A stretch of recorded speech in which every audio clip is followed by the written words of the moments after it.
Okay, so let's begin the webinar right now. Welcome to everyone to the first session of our Skills and Employability Days. I'm Ana Prades, Head of Internationalization from ACU Catalunya, which is the Quality Assurance Agency of Catalonia.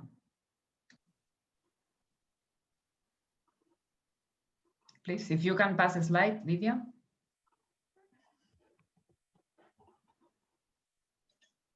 Right, we have people from more than 300 people registered, coming from 18 different countries, which is really great. We are really happy to have you here.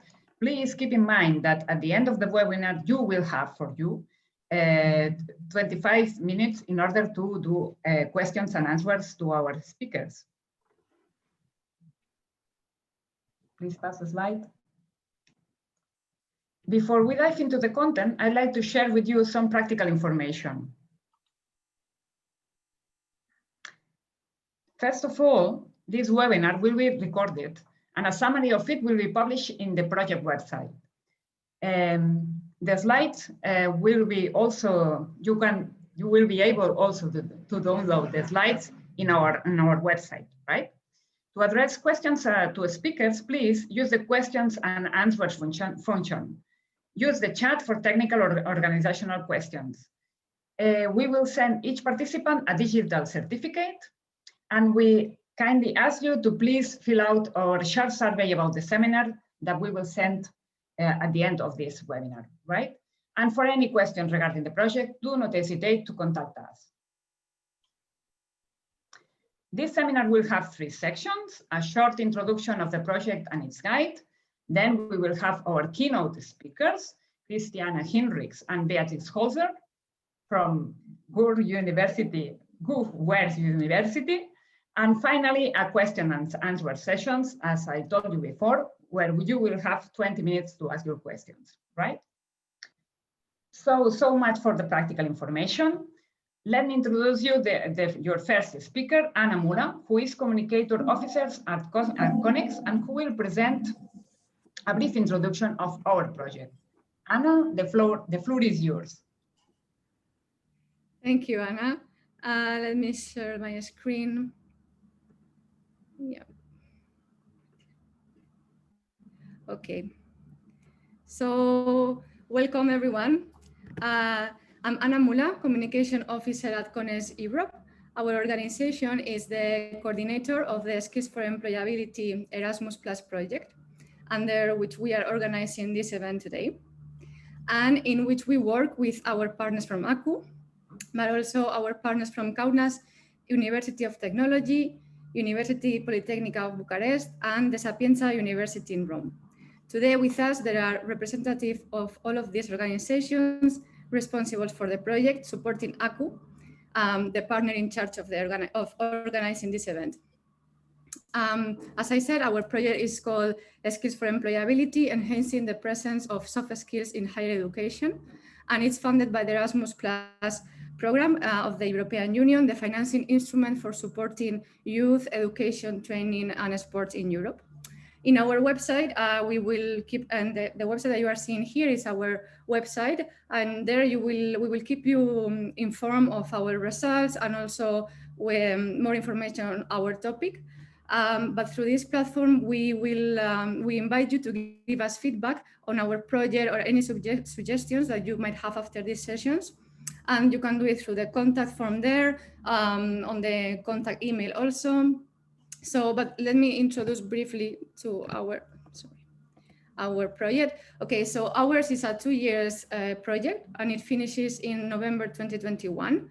And the main goal of our project is to help universities in their efforts to improve their education offer. The way we try to do this is by elaborating guidelines that support them in their way of adapting their curricula to the skill demand and of the current labor market. And this is translated in 2 main guides that the project is producing or elaborating or publishing. Our ultimate goal being to ensure a greater impact of these institutions on the employment of the students. So far, we have finished the first stage of the project, consisting of a research analysis on the actual demand of the labor market in terms of soft skill, and on the current situation on how the higher education institutions are adapting to this demand. And this concluded with our first guide or set of guidelines, or our first guide, which is it's available for download in our website, and where we invite you all to have a look at it. But I will give you an overview on the contents that you can find in it, which are the project description, the description of the activities of the project and the research made on the soft skill topic in international and European context, and particularly in the partner countries. A broader research on the topic through international collection of best practices and sources of literature. The conclusions extracted in terms of by the consortiums, in terms of the consortium, sorry, in terms of common trends and best ways to proceed in order to match the labor market demand with the higher education institutions curricula. And finally, the guide closes with a proposal of categorization of soft skills identified as the most relevant in the labor market, and therefore the ones to be embedded on the curriculum. During the next sessions, we will be working further on this categorization, because this is the basis for our second stage, the second set of guidelines that we will be working from now on. But as an overall objective, what we want is to, during these webinars, to share with you the work done and to strengthen it by gathering as much feedback as we can from you, which is really crucial for the successful, for us to have a successful final result. And of course, we want is also to learn from our keynote speakers. So I'm going back to Anna. I'm going back to leave the floor to Aku to introduce to our session today. Okay, so thanks, Anna, for this introduction of the project. Let's give way now to our keynote speakers. As introduction, let me tell you that as Anna has told you, this guide aims at embedding employability skills in higher education. And what better way to embed them than imply employers into higher education, right? So this keynote will be on dual training, and we will have the opportunity to learn from the best, right? Our speakers, Christiane Hinrichs and Beatrix Holzer, are from Ruhr West University of Applied Sciences, and they just told me that dual training has been in place in Germany since the 70s. So they do all there is to know about the do's and don'ts of dual training. Christiana and Beatrix, on behalf of all the project partners, thank you very much for accepting to participate in this first webinar of Skills for Employability session. The floor is yours. All right. Okay. Hello, everyone.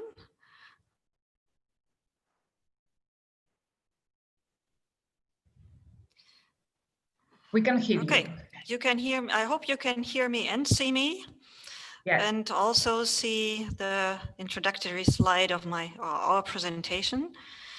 Thank you very much, Anna, and welcome to all to this presentation on dual studies and how to embed qualified work periods into the curriculum. My name is Christiane Hinrichs, as Anna just introduced me very correctly. Very good pronunciation, Anna. Thank you very much. I'm the head of the international office at Ruhr West University of Applied Sciences. And with me today is Beatrix Holzer, my colleague who is coordinator for dual studies at our university. And we will take turns in giving this presentation. Okay. Trying to move the slide, but it's not working.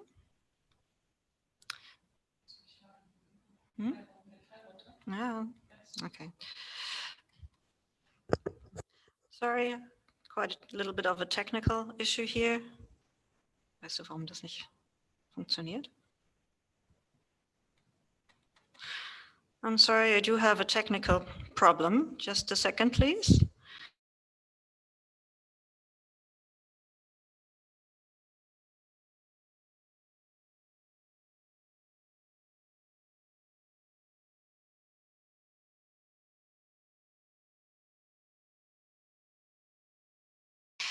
So I'm sorry, we tested it before and it worked. And as always, when you're in real life, things are going to happen.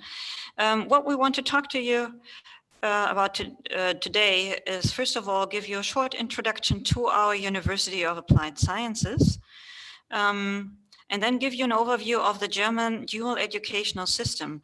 We will talk about dual vocational education and training very briefly, about dual studies, and about the characteristics of the universities of applied sciences in Germany, because this is quite closely linked to dual studies and dual vocational training, as you will see. Beatrix will then give you more details on how dual studies are done at our university. And if we still have time at the end of the presentation, we will also briefly talk about other ways of introducing practical experience into the curriculum to enhance the employability of our students. So, our University of Applied Sciences, Ruhr West, is located in the federal state of North Rhine-Westphalia, which is in the west of Germany, very close to the Dutch border. Takes us just 2 hours to get to Amsterdam, by the way.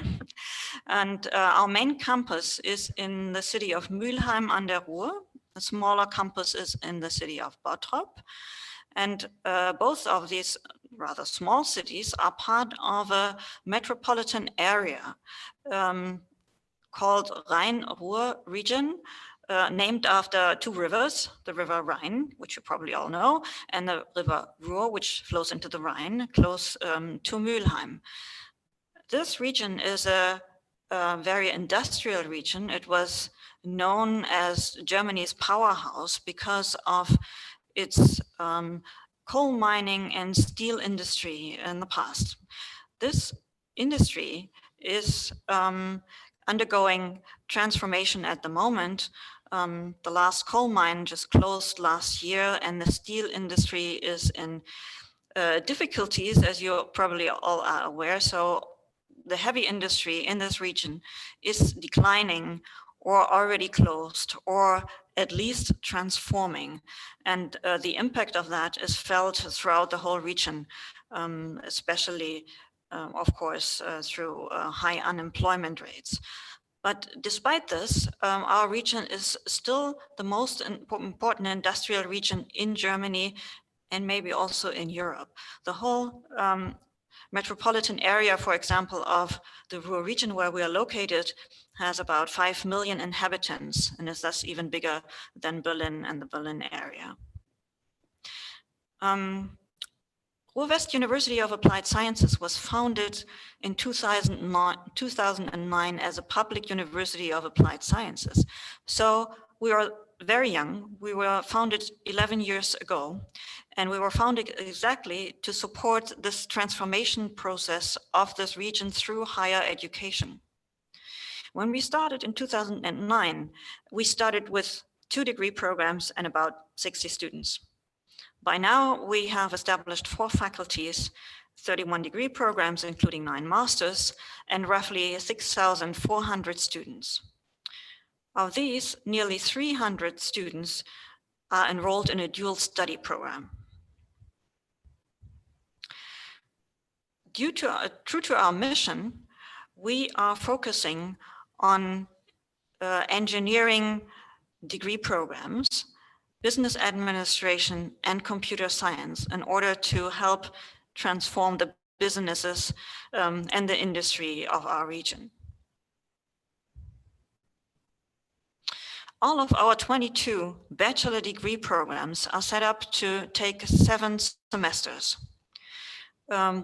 which might be unusual for you because usually bachelor programs take 6 semesters, but our university decided to include a practical semester, so 20 weeks, As a mandatory part of the degree programs, all bachelor students have to do 20 weeks of practical experience to pass the degree. Of those 22 bachelor degree programs, 15 can be studied as dual degree. And how this works, Beatrix will explain to you in a little while. From our 9 master programs, 4 can be taught or are taught as part-time master degree programs for working professionals, but strictly speaking, part-time masters do not count as dual degrees. And again, Beatrix will go into this in more detail later on. Now, as I mentioned, I will give you a short introduction to the German dual educational system, because we think that this will help you understand what we mean in Germany when we talk about dual education or dual studies, and why dual studies or dual education is so famous, popular, well-known in Germany, that it's familiar for companies, students, and parents alike. This is a very simplified representation of the German educational system.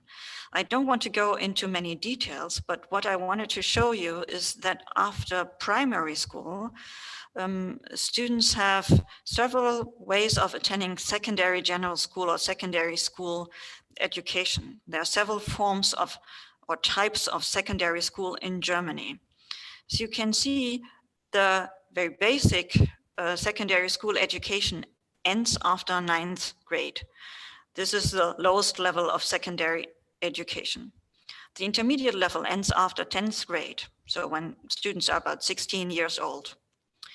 The most advanced secondary school forms are comprehensive schools or academic secondary schools, or you may call them high schools, and they end after 12th or 13th grade when students are 18 or 19 years old.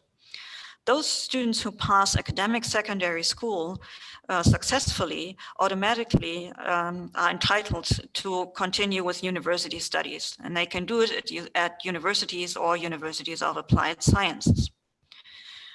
Those students who complete secondary general school or secondary school after 9th or 10th grade are not automatically entitled to continue university studies, of course, but they are still required by law to continue formal training. And the majority of those graduates continue with vocational education and training. Once they complete this and gain some work experience, they may also continue with university studies, but they can only apply to universities of applied sciences, and they can only apply for degree programs in their field of vocation. So maybe an electrician, a trained vocational electrician, can then apply for university studies in the field of engineering. So what is dual vocational training in Germany? Well, the prerequisite is that the student, the graduate of a secondary school, applies to a company that offers vocational training, and actually most companies in Germany do that, and they sign a training contract just like a job applicant. Any job applicant would sign a job contract with a company. And the training contract gives the specific of the training program, but also regulates the training allowance or the training salary. So every student in vocational training also receives a small salary. The companies must be able to train the student in vocational training. They must have a certified supervisor, so a qualified staff person who is able to supervise the training.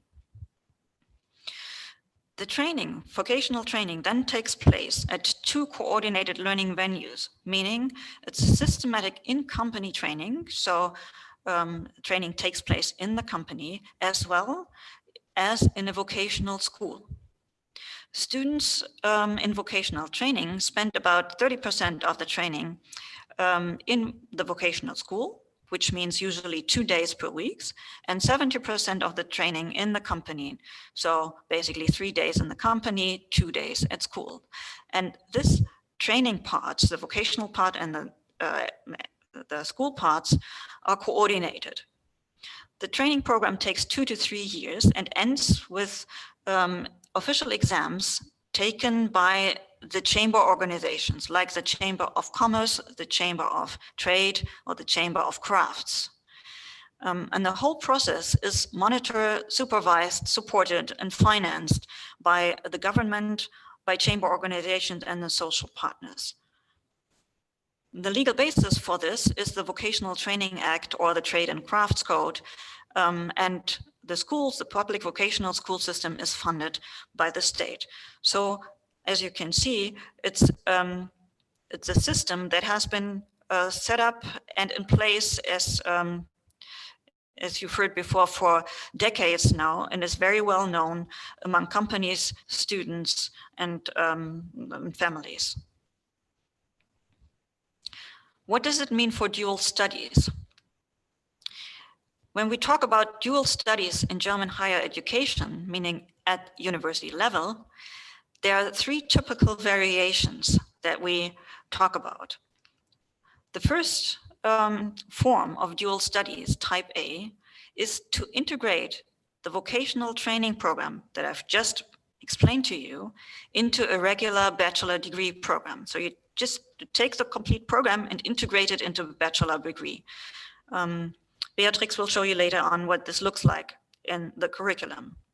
The second type, type B, is to integrate non-formal training on the job, also the complete program, into a regular bachelor's program. And the difference is also something that Beatrix will explain later.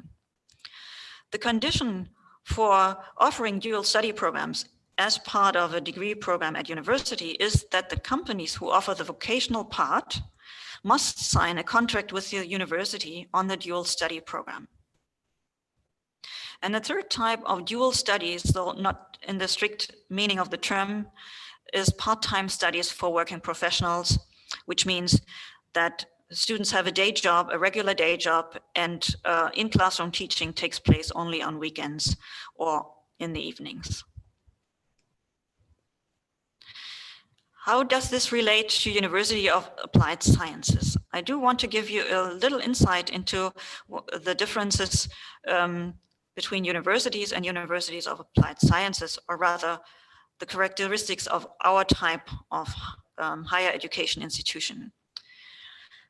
Universities of applied sciences in Germany were first established in the 1970s to focus on practice-oriented academic education, in contrast to university education, which is much more theory-based and research-based.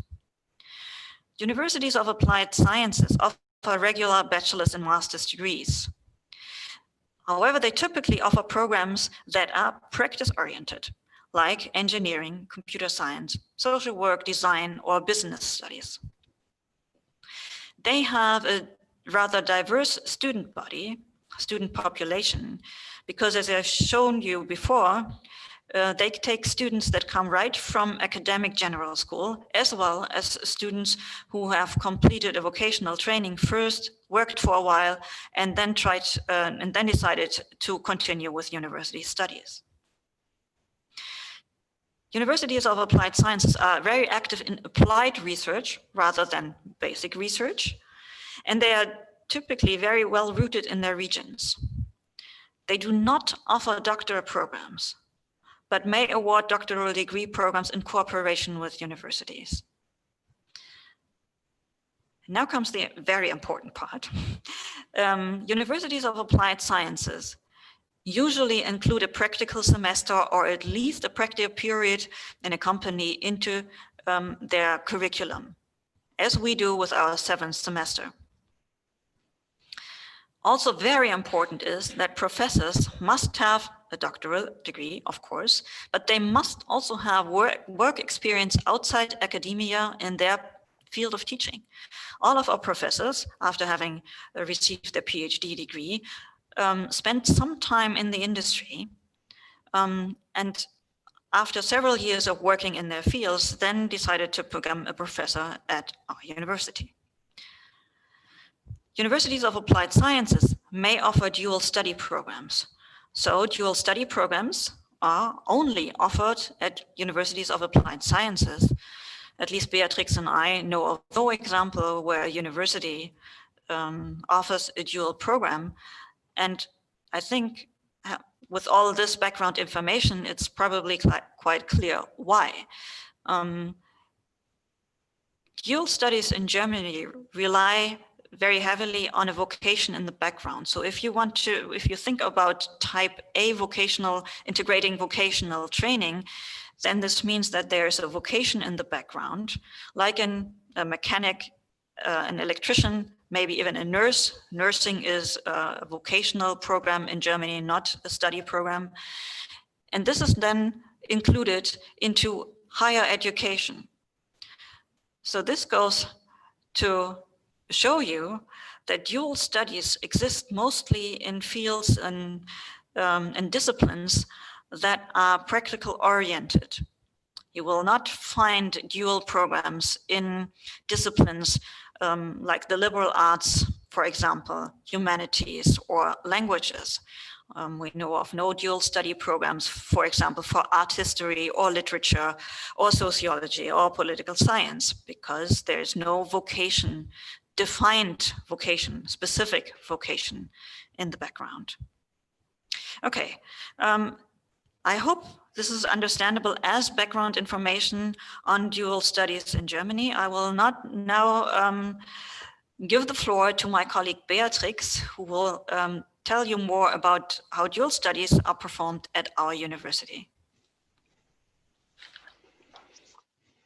Hello, it's Beatrix. I'm the central coordinator of dual studies here at the Ruhr West University. I give you an overview, how do we implement dual studies here?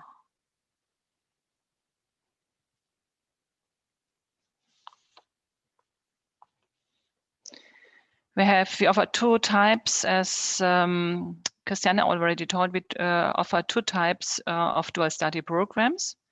We have the type A, which combines a regular bachelor degree program with a vocational education training program at partner companies. And we offer a type B, which combines a regular bachelor degree program integrating training on a job in a partner university. What are the main characteristics of our dual study program?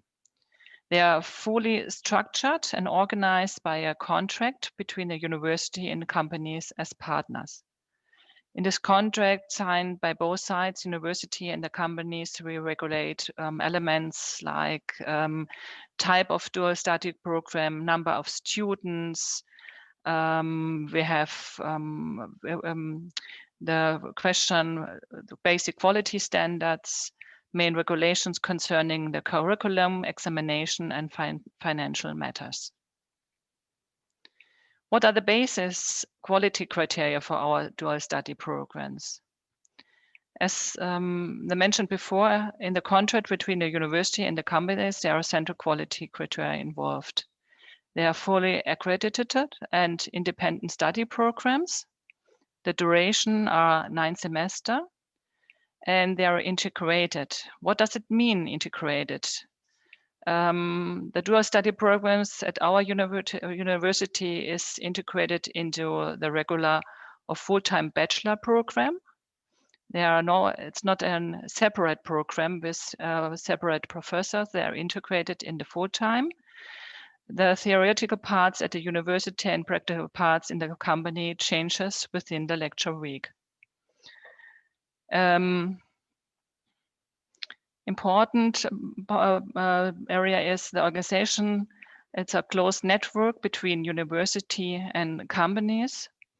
And the most important criteria and key factor of the dual study program is there's an integration and also a transformation of theoretical parts of the curriculum into practical parts in the company concerning experiences and skills, very important. In conclusion, for us, dual study programs are specific, institutionalized, compared to other study work types, for example, working student programs or part-time studies.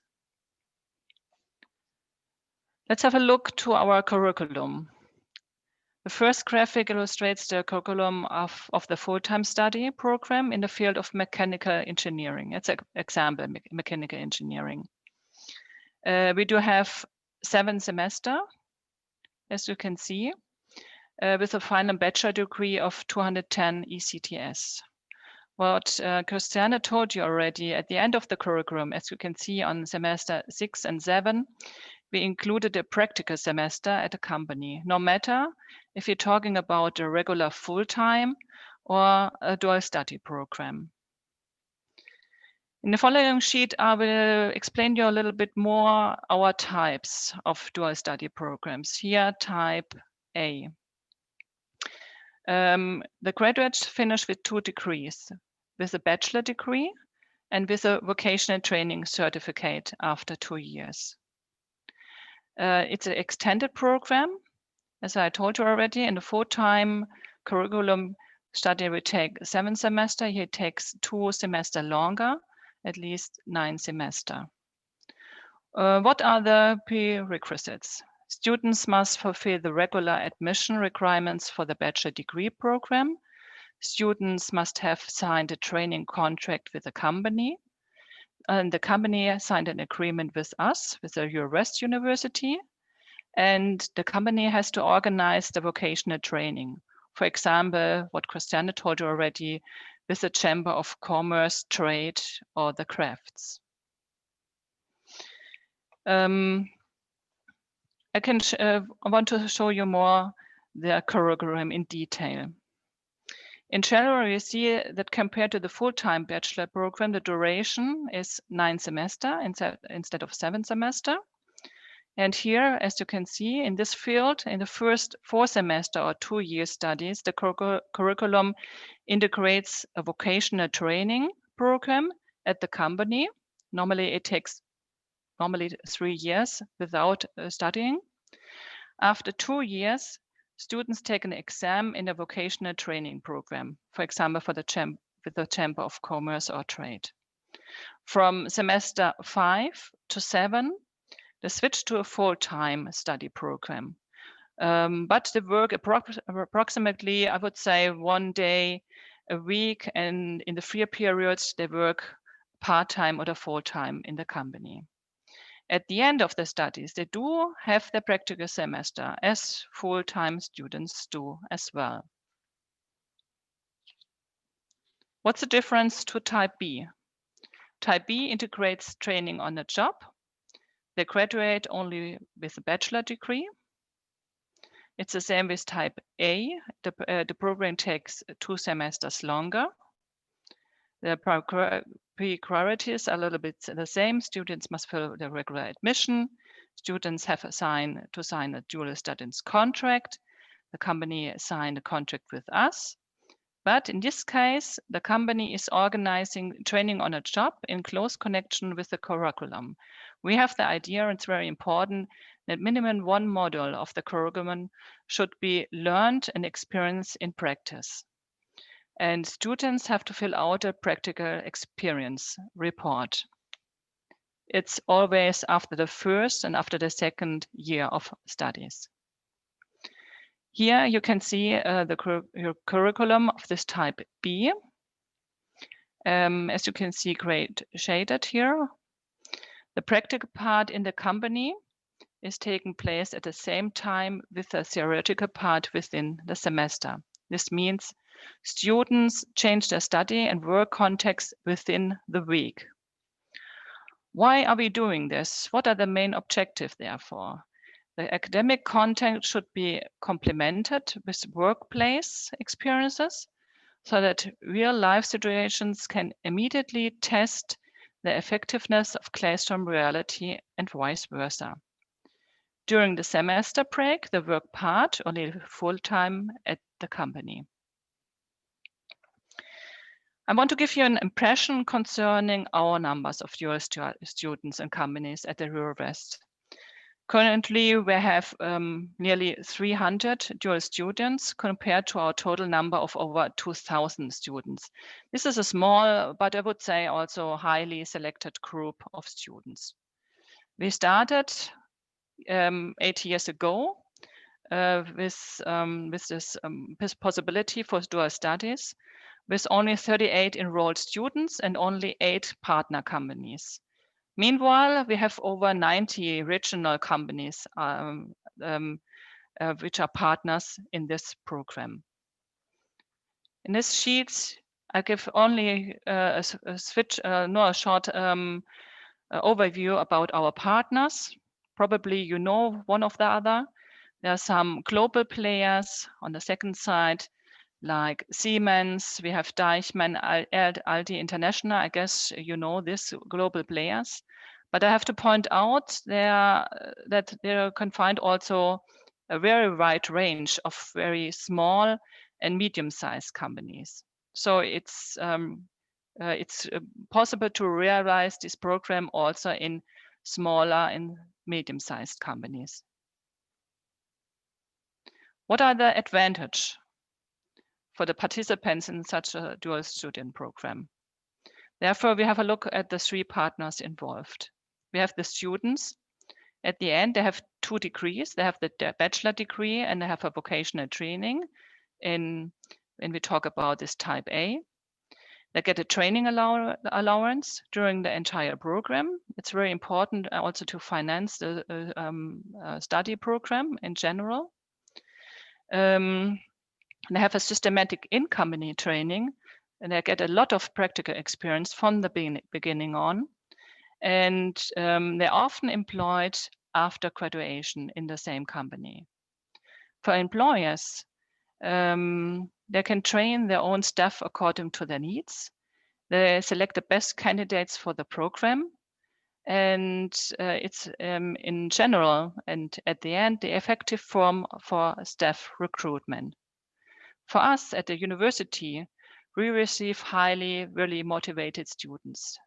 And we also have good contact to participating companies, also outside for the dual study programs. For example, we provide other forms of bachelor and master thesis also for full-time students. All partners pursue an objective, employability. In certain sectors of the employment markets in Germany, we do have an increasing skills shortage for qualified staff. Especially, I think it's a topic for all over Europe. Especially, we have a lack of qualified staff in the fields of engineering, computer sciences, and professional care. Dual study programs can be seen as one key instrument in a strategy for a company to qualify their own staff from the beginning of the academic and practical career. But we do also have challenges. They're not only advantages, but also challenges. For students, it's a very high workload. To switch certainly between study program or to a theoretical part at the university, and in the same time or in the same work to switch on working program at the company. For employers, it's a very long-term commitment. The company must regularly exempt students from the workplace for their studies. It's also a time and financial investment, and they have to organize the integrated training program for type B, for example. For the university, a challenge is we have to integrate the periods of vocational training or the training on the job in the curriculum. That's the reason, because it's 9 semesters, not 7. And it's also a challenge to coordinate several companies with the special requirements at the same time. But to conclude, in this the dual study program, and this is our experiences since years, it's really a good investment for the future for all participation partners. Here at the end, I give you an overview about the task. At Ruhr University, we do have 2 main positions, I would say, administration responsible for the successful implementation of the dual study programs. We have the 14 course administrations. In our case, they are the professors responsible for the content of the curriculum. And we have one central coordination for the entire program, that's me. And the task as a central coordinator is multifaceted and exciting, I would say. They are the main tasks. I guess you can show up a little bit later.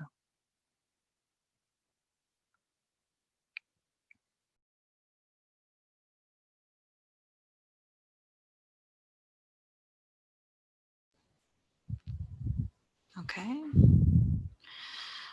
Okay.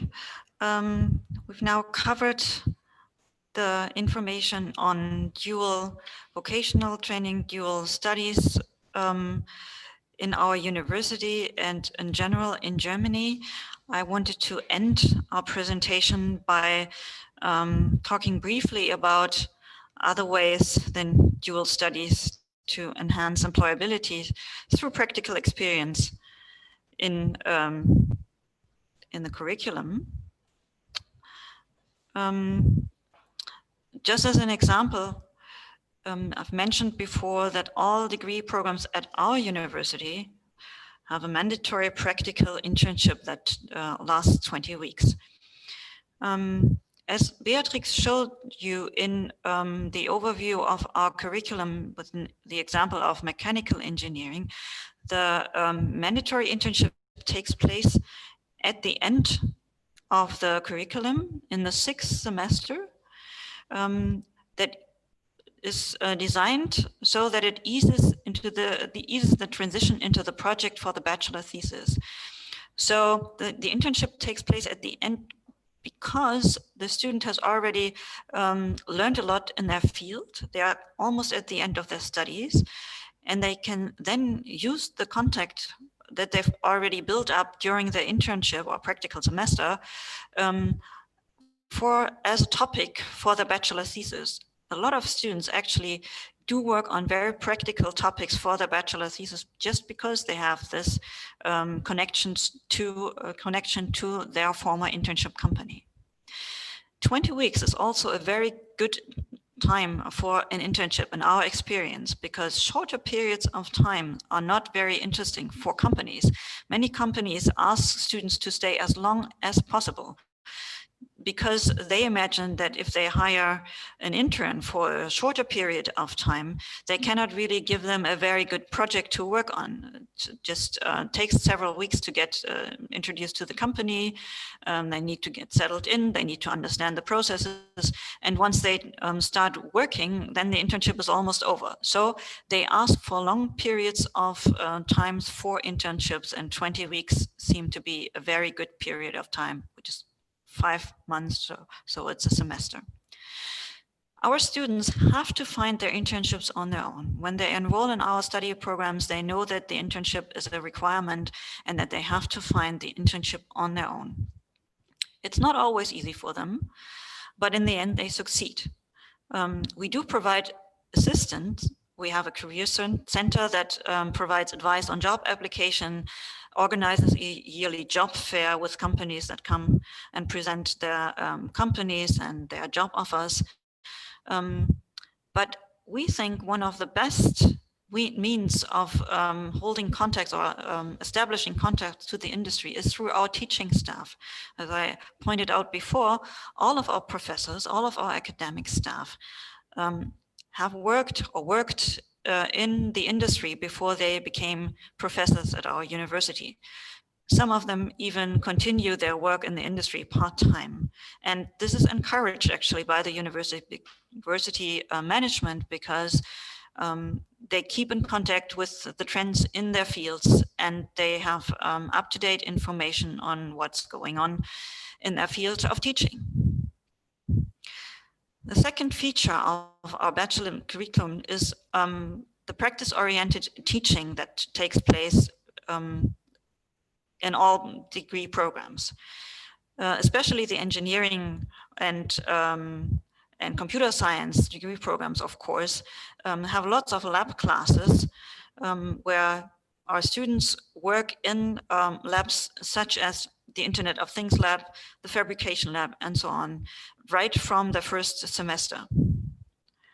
In teaching, our professors often work in close collaboration with our industry partners. They include projects and project weeks. They include company visits or service learning projects, all to enhance the employability skills of our students. I'm sure at many of your universities, things like that will take place as well. Service learning is a concept that's been in use for several years, and many of your professors will do company visits as well. I just wanted to point this out. This is a way of integrating employability skills into the curriculum. In every semester, 1 week is set aside at our university for a project week, for example. We also have a Center for Competence Development, which offers a variety of voluntary courses on soft skills and foreign languages, rhetoric skills, presentation skills, learning skills, and so on. I'd like to finish with just a few examples of projects that are taking place at our university. We, for example, have an e-motion racing team. It's a cross-institutional and cross-disciplinary project at Ruhr West that enables students to translate their theoretical knowledge into practice. We have, for example, business students as well as engineering students, and they have the task of building a racing car that will then take place in a formula contest. And they're actually international contacts. And they have to build the car themselves, and they have also got to set up a certain business plan in order to build it and participate in the contest itself.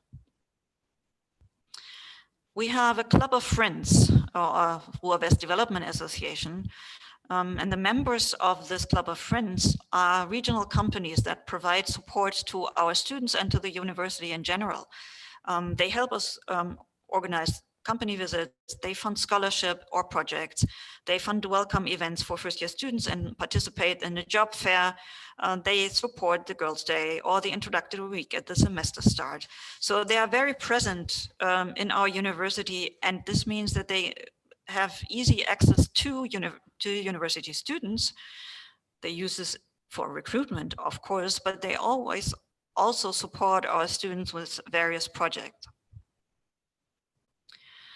And this is just an example of our project week.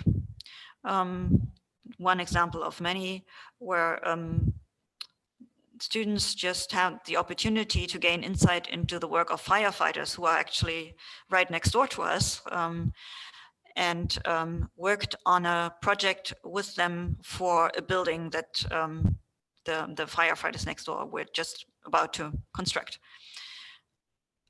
So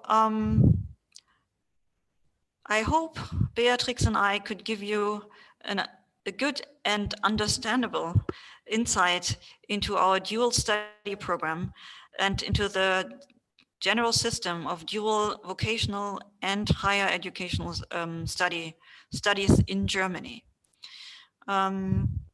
Thanks again to Anna and Lydia and her team of inviting us to this project for the chance of introducing our dual study programs, and we will be happy to answer any questions that you may have.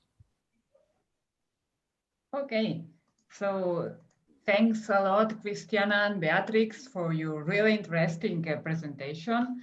Now we have 20 minutes for questions and answers.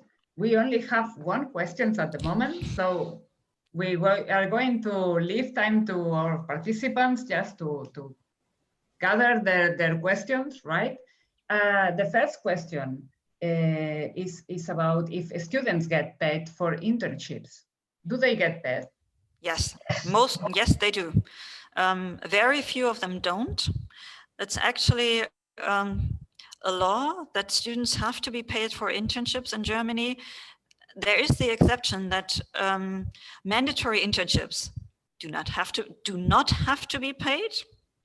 And our internships are mandatory. They have to be done as part of the studies. So the employers are actually not required by law to pay. but most of the employers do pay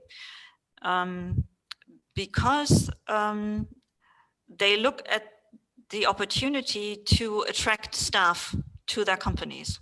They do not pay the regular pay that a regular employee would get. It's usually a small amount of money, but it's negotiable.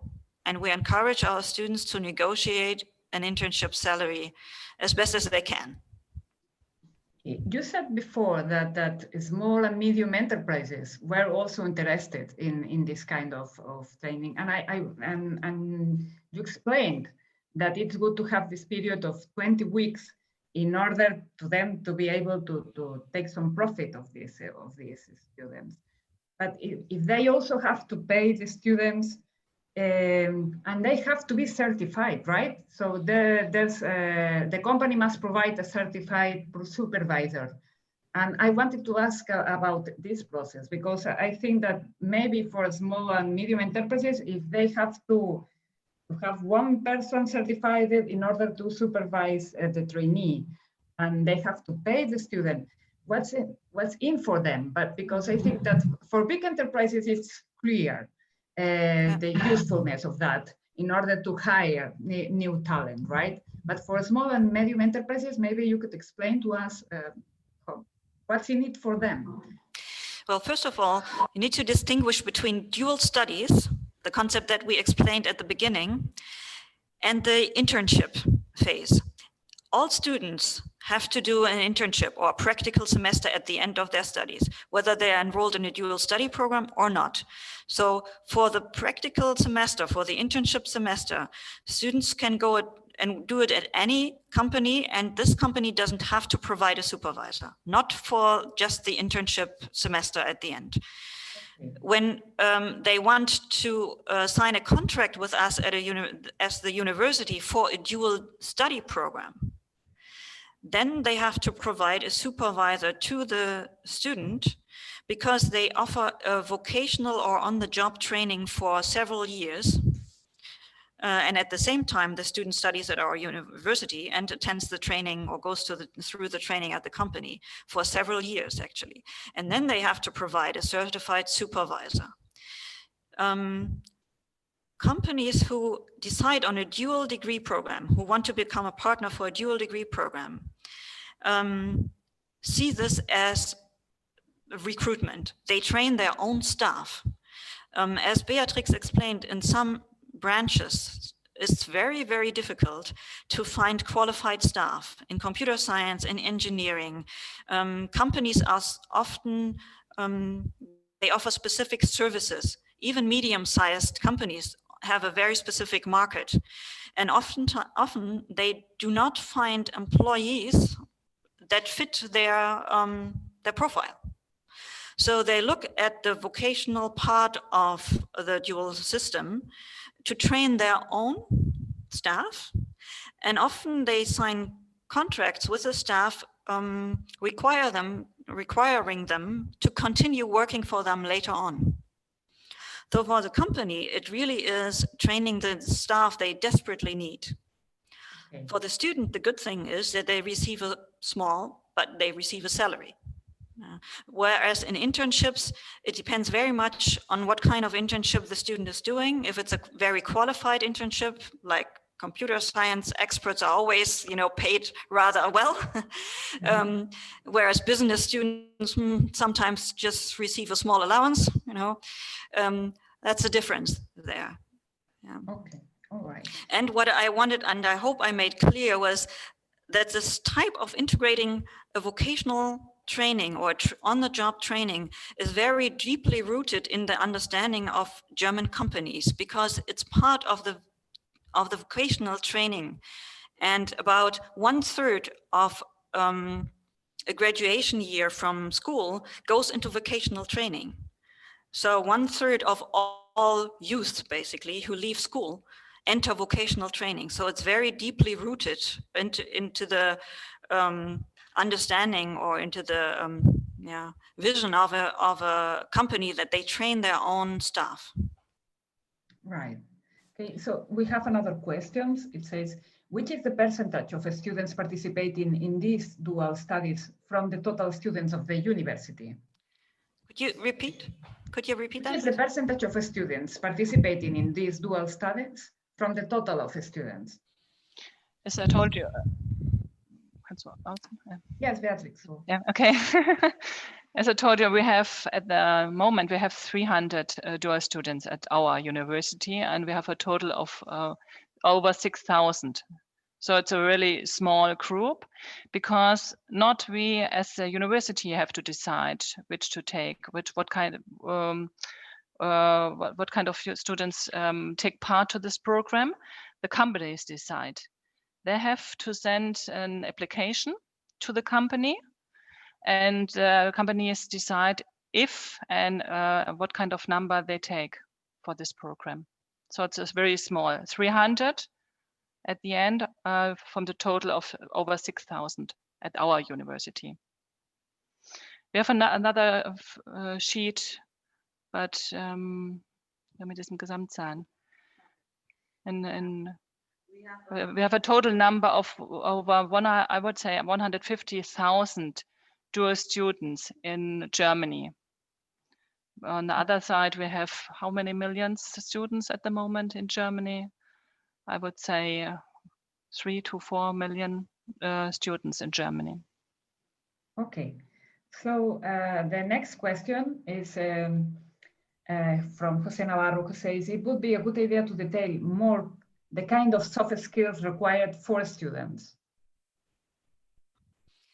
Okay, what they need in order to get hired by a company. Is that the question? What kind of skills do they need in order to get hired for a dual training or for an internship?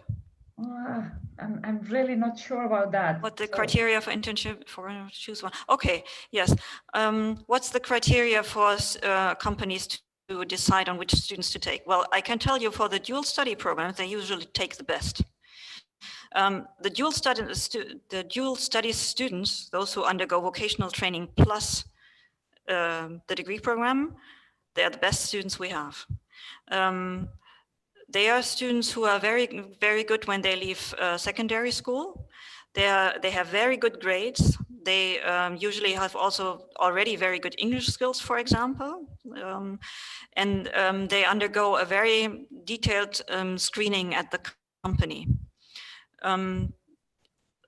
That's, I think, Beatrix, that's true for the dual degree program, because the enterprises take upon them such a commitment for such a long time that they are undergoing a very, very strong screening process. For soft skills, behavior, grades from school, willingness to engage, commitment, and so on. And they do complete testing as if they would hire just a regular employee.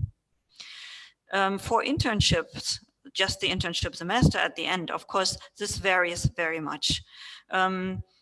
Companies would usually look for students who have good grades, of course, but they don't necessarily look only for grades. And they look for students' commitment oftentimes, much more than for grades. So the interview is quite important. Students apply for an internship as if they would apply for a regular job. They hand in a regular job application and say they are not looking for a job, but rather for a practical semester. And they need to hand in a very good application, like you would do for a job.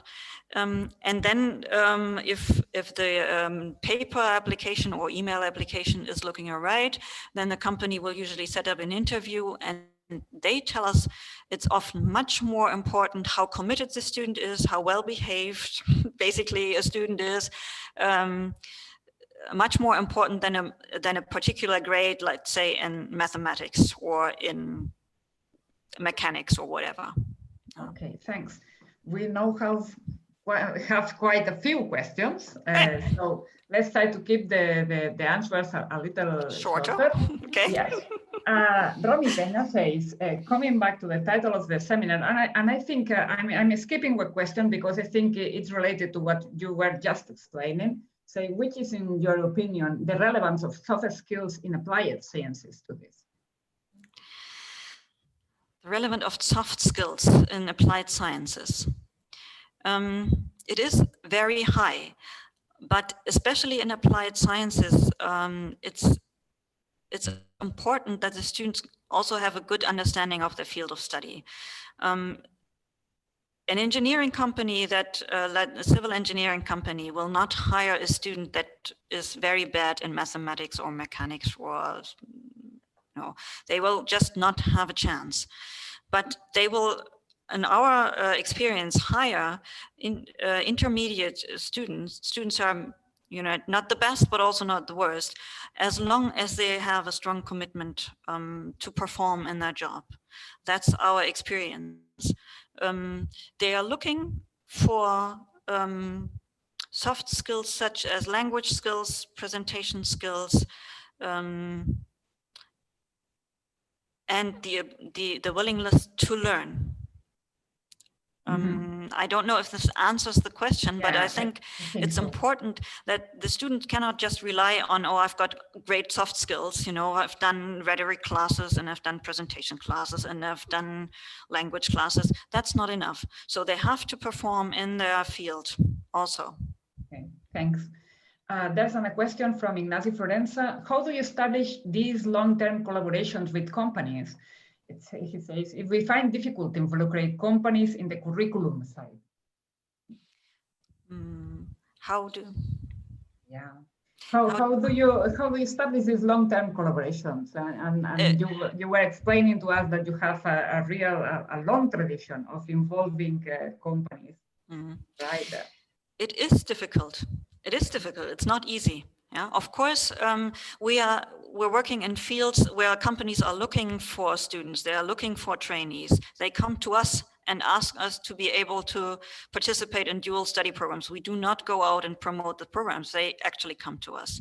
But keeping in contact and keeping them online or keeping them attached to us is a difficult project. And Beatrix is working very hard to keep the programs running. Beatrix, do you want to say anything about that? Du bist jetzt stumm geschaltet. I think it's even hard work, but as I told you, it's a strategy from the company to hire students for a dual study program because they have a lack of qualified staff. That's the point. That's the reason, because they're involved in these fields of computer science, engineering, and as I told you, on business. There's one question from Luis Rubio, and say, what quality controls are carried out in this type of training?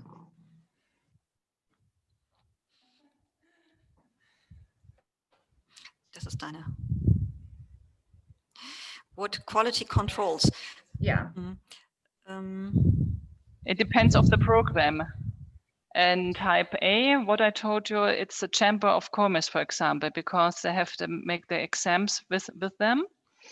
And we have different instruments for the type B. As I told you, the students have to sign or make a report of the first and the second student year, study years.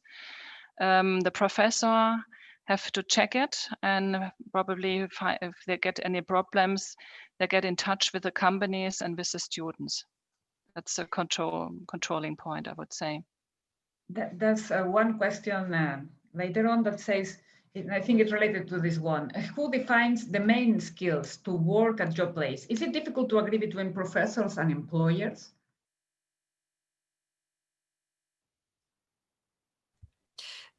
It's the company that decides, always. Yeah, the company decides what skills they need, and they look for the interns or the students that they take.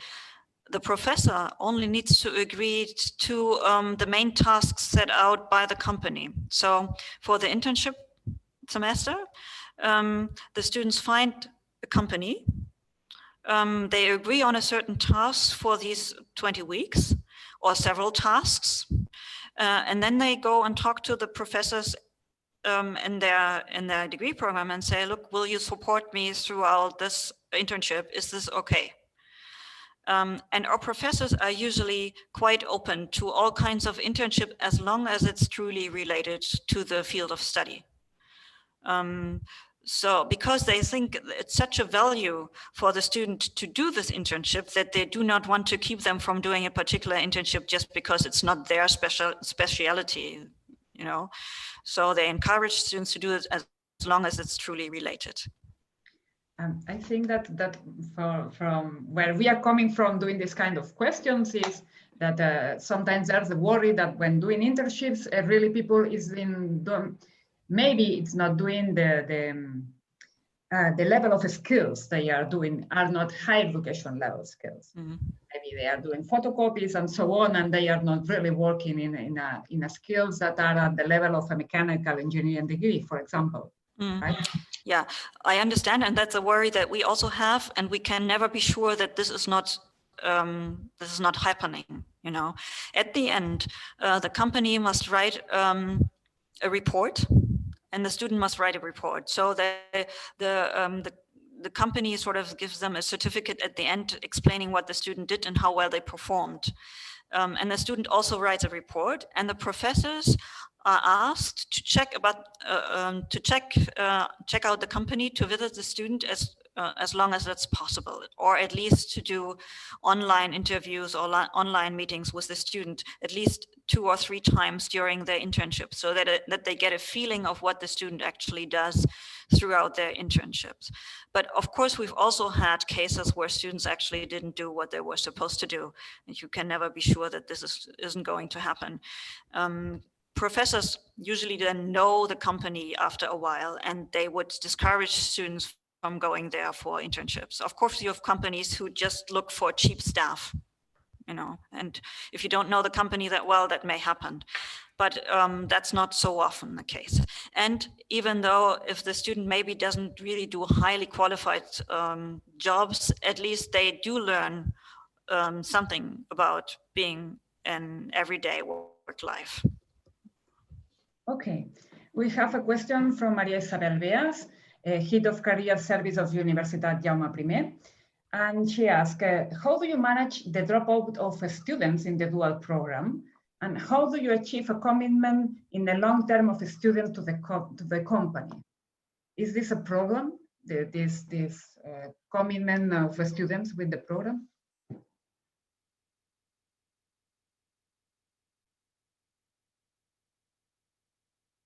We cannot hear you, Christiana or Beatrix. Okay, well, there's 2 questions, right? The dropout rate is one question, and the other part of the question is how do we keep the students committed to the program until the end, right? I can tell you at our university, the dropout rate of dual students are very, very low, only 5%, I would say. We don't have this problem, actually. Most of them really leave our university with a final exam, with a bachelor degree. And as we told us, they all have a contract. They get a salary. It's very important because to finance the own study program. And because it's the most important part for 4.5 years, because it's not very easy for most of our students here in Germany to finance the whole program. Yeah, that's a point. Mainly we have very good experiences with all of our dual students. Maybe that's because the recruitment process. Okay, so I'm really sorry because there are lots of questions here, and some of them are really interesting. Who certifies the company supervisors, and the problems of implementations? You have spoke about that already, but a little bit, and it would be good to have more time to comment with you, but we have to wrap up this session because we are just out of time. And I want to thank you again for your participation. It's been a very, very, very interesting session. And I wish a pleasant reminder of the day for all the participants. Thank you for your participation. Remember that tomorrow we will have day 2 of our Skills for Employability seminars. We will talk about how to train and assess of skills. So we are going to deepen about this concept, right? And please fill out the survey that we will to all of you, and goodbye to everyone. Thank you also, and goodbye. Thank you. Thank you.